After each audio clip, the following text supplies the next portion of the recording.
மாண்புமிகு முதலமைச்சர் அவர்களுக்கும் எதிர்க்கட்சி தலைவர் அவர்களுக்கும் இன்றைய அவைத்தலைவராக அன்ன போஸ்டில் வெற்றி பெற்றிருக்கும் அண்ணன் ஜேசிடி பிரபாகர் அவர்களுக்கும் துணைத் தலைவர் ரவிக்குமார் அவர்களுக்கும் இந்த அவையிலே வீற்றிருக்கும் அனைத்து சட்டமன்ற உறுப்பினர்களுக்கும் எதிர்க்கட்சி தலைவராக செயல்பட்ட அண்ணன் முன்னாள் முதலமைச்சர்களாக இருந்த அண்ணன் எடப்பாடியார் அவர்களுக்கும் அண்ணன் ஸ்டாலின் அவர்களுக்கும் இந்த அவையிலே நாம் ஒரு மாண்புமிகு ஒரு அவை இது. இந்த தமிழ்நாட்டின் வரலாறை இந்த மாண்புமிகு இந்த வளாகத்திலே மிக சிறந்த முறையிலே ஆட்சி செய்த நம்மளுடைய முன்னாள் முதல்வர்கள் இங்க நம்ம சுத்தி இருக்கின்ற அந்த புகைப்படங்களே அதற்கான சாட்சி. அந்த மாண்பும் மரபும் இமியளவும் மாறாமல் அண்ணன் ஜேசிடி பிரபாகர் அவர்கள் அவைத்தலைவராக நடுநிலையோடு இருந்து ஒரு தராசு போல இந்த அவைக்கு அத்தனை பேருக்கும் சரிசமமான வாய்ப்பை கொடுத்து அத்தனை பேரையுமே ஆணாக இருந்தாலும் இந்த அவைக்கு அன்னையாக இருந்து அனைவருக்கும் சமமான வாய்ப்பை தர வேண்டும் என்று இந்த புனிதமான அவையிலே அவரை நான் அன்போடு கேட்டுக்கொள்கிறேன்.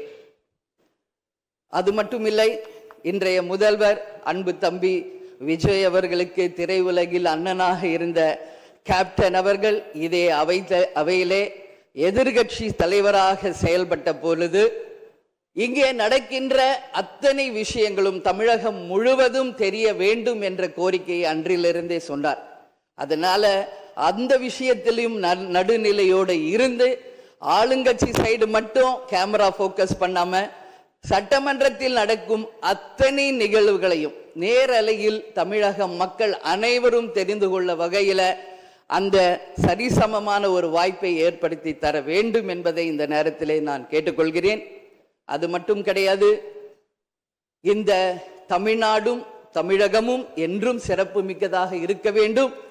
எனவே என்னுடைய முதல் கோரிக்கை, இனிமேல் தமிழ்நாட்டில் நடக்கும் அத்தனை நிகழ்வுகளிலும் நமது தமிழ் தாய் வாழ்த்துக்கு முதல் இடத்தை கொடுத்து பிறகு மற்ற மொழிகளுக்கு முக்கியத்துவம் தர வேண்டும் என்பதை இந்த நேரத்தில் நான் ஒரு கோரிக்கையாக இந்த அவையில் வைக்க கடமைப்பட்டிருக்கிறேன். அது மட்டும் கிடையாது, நேற்று அனைத்து எதிர்க்கட்சிகளையும் நேரடியாக சென்று இங்க எதிர்க்கட்சிகள் எதிரி கட்சிகள் அல்ல, அனைவரும் தோழமை கட்சிகள் தான் என்பதை மிக சிறப்பாக சென்று அனைவரையும் சந்தித்த முதல்வர் அன்பு தம்பி விஜய் அவர்களுக்கு இந்த நேரத்தில் என்னுடைய வாழ்த்துக்களை தெரிவித்துக் கொள்கிறேன். அது மட்டுமில்ல, இந்த அவை தமிழ்நாட்டுக்கும் தமிழக மக்களுக்கும் நீதியையும் நேர்மையும் நிலைநாட்ட வேண்டும் என்பதையும் இந்த நேரத்தில் தெரிவித்துக் கொண்டு, நாளை நடக்க இருக்கும் பெரும்பான்மையில் வெற்றி பெற்று அன்பு தம்பி விஜய் அவர்கள் மிக சிறப்பாக நம் நாட்டிற்கு பணியாற்ற வேண்டும் என்பதை இந்த நேரத்தில் நான் தெரிவித்துக் கொள்கிறேன்.